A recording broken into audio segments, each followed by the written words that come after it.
Viewers, welcome back good healthy morning. हम लोग बात कर रहे हैं फेशियल क्लिनजिंग पे, एक्सफोलिएशंस पे। एक कॉल है हमारे साथ, फिर हम अमरीन की कॉल का जो है वो आंसर करते हैं। जी अस्सलाम वालेकुम। अस्सलाम वालेकुम। यूसुफ साहब, good healthy morning. Good healthy morning. आप कल सॉरी, नहीं मैं आए। दो दिन से जो है प्रोग्राम आपका नहीं देख सक रहा हूँ, क्योंकि मेरे यहाँ लाइट चली जाती है केबल वाले की।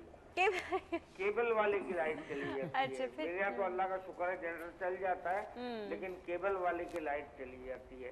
तो आज मैं भी भाभी साहिबा कहूँगा, हालांकि मैं 65 साल का हूँ, लेकिन चले छोटी भाभी से। भाभी तो भाभी है। मैं इतनी इज्जत करता हूँ, इतनी इज्जत करता हूँ, खास तौर पे इनका जो अंदाज है, इनका जिस पेशे से ताल्लुक है, लेकिन वो झलक दिखाने की कहीं कोशिश अपने आप में नहीं करती, और इतना शाइस्ता लहजा है जिसकी कोई इंतहा नहीं, और इतनी प्यारी बातें करती हैं। आज कुछ जरा से थोड़े से जो मुझे परेशान करने वाले सवाल हैं वो करूंगा, पहले पोल का जवाब दे। हाँ हाँ प्लीज। अभी सबसे जैसे पहले आपकी कॉलर आई थी अम्बीन, उन्होंने बड़ी प्यारी बात करी थी कि भाई जो है रिश्ते बढ़ते हैं, ताल्लुकात बढ़ते हैं और फैमिली बढ़ती है।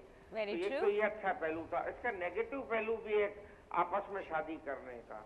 वो ये है कि जो बहन से किया या भाई से किया या मामू के यहाँ किया या चचा के यहाँ किया, तो उनसे ताल्लुकात खराब हो जाते हैं आगे जाके। तो ये रिश्ता ऐसा है कि कुछ ना कुछ इसमें खटपट चलती है, जरूर होता है। तो ताल्लुकात खराब भी हो जाते हैं। तो अमरीन साहिबा की बात को भी मैं करता हूँ, और साथ में ये भी कहता हूँ कि ताल्लुकात खराब हो जाते हैं। सही कह रहे हैं। अच्छा, आप भाभी साहिबा अस्सलाम वालेकुम। वालेकुम अस्सलाम भैया। अच्छा, आपसे दो सवाल करने। पहले तो आपकी जो मैं शान में कुछ तारीफ करना चाहता था वो कर दी। Thank you. दूसरा, कुछ मॉर्निंग प्रोग्राम आते हैं जिसमें ब्यूटिशियंस आती हैं।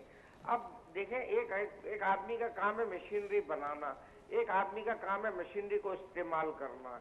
अब ब्यूटिशियन का काम है कि मेकअप को या इस चीज को सही तरीके से उसको अप्लाई करना। अब वो अपनी प्रोडक्ट लेके बैठ जाती हैं, और टीवी चैनल वाले, हमारे हेल्थ को नहीं कहूँगा, लेकिन इसके अलावा जितने टीवी चैनल होते हैं वो प्रोडक्ट लेके बैठ जाते हैं, हमारे फलाना चीज के लिए फलाना प्रोडक्ट इस्तेमाल करें, फलाना चीज के लिए फलाना प्रोडक्ट इस्तेमाल करें। प्रोडक्ट बनाना उनका काम नहीं है। तो आप इस बारे में क्या कहते हैं? दूसरा एक सवाल और करना है कि दूसरे जितने मुल्क हैं दुनिया के, वहाँ कहीं भी नई मतलब जवान बच्चियों को फौरन मेकअप नहीं कराया जाता। हमारे यहाँ क्यों इतनी अर्ली एज में लड़कियां मेकअप करने लग जाती हैं? कॉलेज में भी मेकअप चल रहा है, ऑफिसेज में भी मेकअप चल रहा है, वहाँ 30s के बाद 35 के बाद मेकअप होता। तो क्यों हमारे यहाँ, हालांकि इतना हुस्न और इतना प्यारी बच्चियां हैं, लेकिन उनको फैशन में डाल दिया गया है, या वो खुद पड़ गई है? क्या वजह क्या है इसकी? इसकी बहुत सारी वजूहात हैं। इसके साथ thank you so much for your call. इसकी बहुत ज़्यादा वजूहात हैं। हमारे वक्त में भी एक वक्त में इतनी जल्दी नहीं होता था शायद। It's more media influence now. Definitely media influence भी है, और फिर मेरे ख्याल में पेरेंट का ग्रिप भी नहीं उतना। क्योंकि किस चीज़ के हमारे यहाँ एजुकेशन आप देते हैं, आज बच्चा सोचता है कि जो भी बच्ची आती देते हैं कि they know more than mother, और अक्सर ये होता है कि उनकी माएँ जब and usually they do know more than mother. नहीं, and there something they know more than mother, but there something which is not good for them. क्योंकि माँ जो बोलती है स्किन केयर, तो पहली चीज़ होती है आपकी हेल्थ। ठीक है, अगर आप इंटरनली हेल्दी हैं तो बिलीव मी कि you don't need all these things too much, not too much. तो मगर ये है कि आपको प्रेजेंटेशन से, हमारे यहाँ बच्चियों की शादियाँ भी जल्दी होती हैं अर्ली एज में, तो वो होता है कि आफ्टर 15-16 माएँ परेशान होने लग जाती हैं कि अब रिश्ता आएगा या नहीं आएगा। तो वो उनको थोड़ा सा ग्रूमिंग ज़्यादा देने अलाउ करते हैं कि भाई दे शुड लुक बेटर। शादी में जा रहे हैं तो they should be really groomed up. अब तो बहुत ज़्यादा इस चीज़ का हो गया है, मगर बात सिर्फ उस चीज़ की होती है कि मेरा जो पॉइंट ऑफ व्यू है वो हमेशा है कि health is your beauty. Exactly, internal health अगर आपकी है तो आईज में ब्राइटनेस है, आपके लिप के कलर्स नहीं है, आपके मार्किंग्स नहीं है।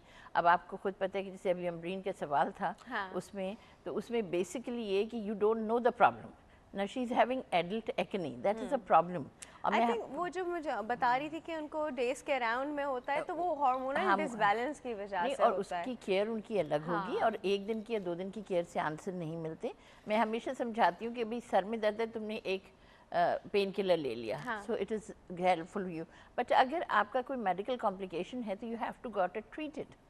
True. तो इसी वजह से स्किन में अगर नॉर्मल आपका है तो आप एक सिर्फ क्लिनजिंग वॉश अच्छा ले लें, वीकली एक मास्क रख लीजिए, क्योंकि हमारे यहाँ पॉल्यूशन इतना बढ़ गया है कि आप बाहर जाते हैं तो कार्बन, लेड और डेफिनेटली ऑयली स्किन है तो सब डिपॉजिट्स होते हैं आपके फेस पे, तो उससे एलर्जीज आपके हैं, आपकी इन्फ्लेमेशंस आपकी हैं। अब अगर इंटरनल हेल्थ है तो रीजुवेनेशन ऑफ स्किन बहुत क्विक होती है। बट एवरी मंथ जो हम कहते हैं स्किन पील ऑफ होती है, अगर वो पील ऑफ नहीं हो रही बाय सर्टन कंडीशंस जो मैंने बोली पहले, तो it is adhesive to your skin and you don't have that freshness and glow on your face. So when you get really cared, अपनी स्किन को आप रखते हैं, राइट क्लिनजिंग है, राइट मास्क है, एक्सफोलिएशन कहाँ चाहिए, क्योंकि अगर आपकी हेल्थ नहीं है तो you badly need is an exfoliation, क्योंकि डिपॉजिट जब आपके फेस पे रहेंगे तो फ्रेशनेस टोन नहीं होगी आपकी। और उसी के साथ साथ उसी के लिए स्क्रबिंग हम लोग करते हैं। हाँ, मगर स्क्रब में भी बेटा बात ये है कि उसके ग्रेन्स किसकी स्किन के टाइप के लिए कितना है, और अच्छा। कौन सा is meant for oily skin. Skin का पीएच लिखे होते हैं, हमारे यहाँ कोई भी नहीं पढ़ता। डेफिनेटली जब आपकी ऑयली स्किन है तो एसिडिक साइड पे हो, जब एल्कलाइन है तो ड्राई साइड पे हो, बैलेंस है 5.5 पे, और आपको वो लेने हैं। क्यों चेंज करते हैं हम ये, हमारे यहाँ एकदम से अच्छा, वैसे प्रोडक्ट्स के नीचे उनकी पीएच लिखी हुई होती है काफ़ी हद तक। अब तो अच्छे प्रोडक्ट्स के नीचे और अगर हम ले तो उनकी पीएच लिखी हुई और होती उसकी है, एक्सपायरीज भी लिखी होती है। हाँ। ठीक है, और अगर हम कभी कभी रॉन्ग प्रोडक्ट्स, अब वो होता है ना कि मदर की टेबल पे एक बहुत अच्छी सी क्रीम रखी है, बच्ची हैं उनको बहुत शौक होता है, तो वो कोई भी चीज़ उठा के अब अगर आई मीन आई लेट मतलब 50s और 60s के नियरिंग पे, तो मेरी स्किन की जो ड्राइनेस है वो बहुत ज़्यादा है बनस्बत एक जो टीनेजर की बच्ची होगी। हाँ। अगर वो क्रीम वो लगाएगी तो उसकी मज़ीद उसको ऑयली हो जाएगा, हाँ। She might get acne even to it. तो अभी जिस तरीके से इनका है प्रॉब्लम, तो इनको एक्स्ट्रा केयर चाहिए, क्योंकि शी सेड शी उनके मार्किंग्स नहीं जा रहे, स्पॉट्स नहीं जा हाँ, रहे। वो कहते हैं एक्ने फिर भी चले तो इसके स्कार्स रह जाते तो हैं। She is in Karachi, she should come for the treatment, एक proper consultation, the right product home use. मैं ये कहती हूँ अगर आप राइट प्रोडक्ट का होम यूज़ भी सब करते हैं, एक अच्छा क्लेंजर लेंगे, एक्सफोलिएशन है, किसको रिक्वायर्ड है रेगुलर 2-3 डेज, और फिर किसको वंस अ वीक या मंथली। तो as per type of your skin आप प्रोडक्ट यूज़ करें, ये नहीं कि हर कोई उठा के हर रोज़ उसका यूज़ शुरू कर देगा। सही। तो आपको जितना रिक्वायर्ड है उससे ज़्यादा मत करें, देन इट इज़ डैमेजिंग। और उसी लिहाज से अगर आप यूज़ करेंगे so it is helpful to your skin. आप प्रोफेशनल फेशियल लेते हैं तो see you have a glow on your face. Glow on your face, हाँ, वो आता है 2-3 दिन के बाद। जितनी रिसर्च इसमें बात करते हैं, हमारे पास एक कॉल मौजूद है, वो अटेंड करके। ठीक है जी, अस्सलाम वालेकुम। वालेकुम अस्सलाम, क्या हाल है? बिल्कुल ठीक ठाक, गुड हेल्दी मॉर्निंग। कौन बात कर रहा है? मैं मिसेस इरफान बात कर रही हूँ। जी मिसेस इरफान, कहाँ से? सन स्क्वायर से। हाँ जी, कैसी हैं आप? मिसेस पोल का रोहाना जवाब इकबाल से बात कर पहले रही तो पोल का जवाब देंगी भाई। मैंने अभी टीवी ऑन किया, मेरी लाइट अभी आई है तो अल्लाह। मुझे सुना नहीं है। चल, हमारे पोल का सवाल है कि अगर दो इक्वली अच्छे रिश्ते हैं, एक खानदान का एक खानदान से बाहर, तो कहाँ रिश्ता करेंगे? वैसे तो खानदान से बाहर ही ज़्यादा प्रेफर करूँगी, क्योंकि खानदान में तो फर्स्ट कज़न मैरिज तो वैसे भी मना किया जाता है ना। ओके, अभी तक सुबह से मैं ऐसे ही कॉल्स आ रहे हैं, which is very nice actually. चलें, वेरी नाइस। अच्छा, क्या पूछना चाहेंगी? मुझे इनसे ही बात करनी कि जो मैनिक्योर पेडिक्योर ये वगैरह, तो घर के कोई ऐसी रेमेडीज बताएं ना। मकसद ये कि प्रोफेशनली तो करवाने जाते हैं तो काफ़ी एक्सपेंसिव पड़ जाता है, तो कोई इस तरह की ट्रीटमेंट हो। घर में आप कैसे ख्याल रखें कि आपको प्रोफेशनली कराने की जरूरत ही ना पड़े, है ना? नहीं, ज़रूरत ये है कि वंस इन अ वाइल या जब कोई हो ओकेजन वगैरह तो इंसान करवाए, लेकिन डेली रूटीन पे जो है वो अगर घर में बंदा कर ले हाँ, तो वो ज़्यादा बेहतर रहता है ना।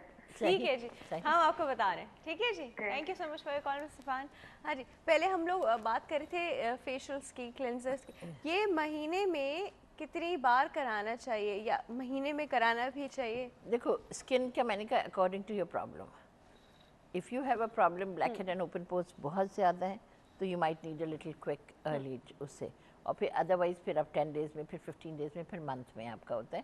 क्योंकि जब पोर्स बहुत ज़्यादा खुल जाएंगे, and it means it's too full with sebum, उसकी प्रोडक्शन हाइपर है, तो यू नीड अ ट्रीट। आपके घर के भी केयर होंगे, और जैसे हर्बल मास्क वगैरह मैं घर के लिए दे देती हूँ, यंग एज अगर है तो वो रोज़ का एक्सेसिव ऑयल को क्लीन करता जाता है, सही। तो वो ऑटोमेटिकली रिफाइंड होता जाता है पोर। सो जब पोर रिफाइंड हो जाएंगे, उनकी प्रोडक्शन कम हो जाएगी, और उसके साथ थोड़ी सी डाइटरी हैबिट्स हैं जो आपको चेंज करनी है। That's going to help you. Fresh fruits and vegetables, जितना मिल्क है basically fruits, vegetable and milk जितना आप ले सकते हैं या मिल्क प्रोडक्ट्स ले सकते हैं, that is healthy for your skin. सही। क्योंकि बहुत सारी चीज़ें जो हमारे हाफ रिसर्चेस पे हमें मना कर दी जाती हैं, और हमारे यहाँ बस आपने एक आर्टिकल पढ़ लिया तो आपने कहा दिस इज राइट, तो दिस इज नॉट राइट। आप देखें हर हम चीज़, पता है क्या भाभी, हम लोग जो कुछ टीवी पे देख रहे हो, अब हमारे यहाँ तो चलो खैर नहीं, लेकिन और टीवी चैनल्स पे वो जी खड़ी में मिक्सचर बना रही है, अब हर कोई जी वो मिक्सचर बना के मुंह पे लगा के बैठ गया कि वो जी टीवी में दिखा रहे थे। उसके साथ कितने डैमेजेस हुए हैं, कितने बिकॉज damages हुए। डायरेक्ट लहसुन आप फेस पे, या डायरेक्ट लेमन अगर फेस पे, या डायरेक्ट प्याज करके अगर फेस पे, तो सब स्किन नहीं ले सकते। हाँ। किस प्रॉब्लम के लिए है, Exactly। उसकी कितनी मिक्सचर उसमें आप डाइल्यूट करेंगे उसको आपको बताना, तो वो आप अकॉर्डिंगली देख के बता सकते हैं। ट्रू। घर मैं ये कहूँगी मीडिया पे कोई भी नुस्खा वो दो जो डैमेजिंग किसी के लिए ना हो, ना एक हो। एवरेज होम केयर्स पे, उससे हट के मैं ज़्यादा कभी देती नहीं हूँ। तो इसमें सिंपल ये होता है, या तो आप ब्रांड एक सेलेक्ट, अब ब्रांड वो बात कर रही हैं तो ब्रांड कौन सा, अब हम वो भी यहाँ बात नहीं कर सकते। चंद नाम हैं जिनके बारे में ये पढ़ लेते हैं या देख लेते हैं, ऐड देख लेते हैं, तो they just go for that. तो this is not even right. तो फिर हम कहाँ देखो एक्सपेरिमेंट स्किन करें? की एक्सपेरिमेंट नहीं, आप प्रॉपर कंसल्टेशन लें। आप जब आप बीमार होते हैं तो आप डॉक्टर के पास जाते आप हैं, बाकायदा डर्माटोलॉजिस्ट के पास जाके उसको अपनी स्किन टाइप चेक चेक करवा कर फिर आप उनसे प्रोडक्ट्स नहीं नहीं, इवन ब्यूटिशियन में अभी Even a अभी beautician can do, Middle East जो स्किन कॉन्फ्रेंस थी, तो माशाल्लाह अल्लाह का करम है, we got the award, skin excellence treatment award का पाकिस्तान में हमें मिला अवार्ड। तो उसमें ये है कि आपकी ट्रीटमेंट्स हैं। मैं ये कहती हूँ कि जो प्रॉब्लम है उसके लिए, अगर हार्ट की प्रॉब्लम है तो हार्ट के डॉक्टर के जाओगे ना, तो इसी लिहाज से अगर ईएनटी का प्रॉब्लम है तो ईएनटी के पास जाओगे। तो अगर आपको पता है कि कौन एक्सपर्ट्स हैं तो go to the expert, otherwise तो तुम उनसे ज़्यादा जानते हो जो छोटे छोटे सलून्स खुले। मैं Very उनको true। अगेंस्ट नहीं बोल रही, मगर उन बच्चियों को भी मैं ये कहती हूँ कि आके सीखो।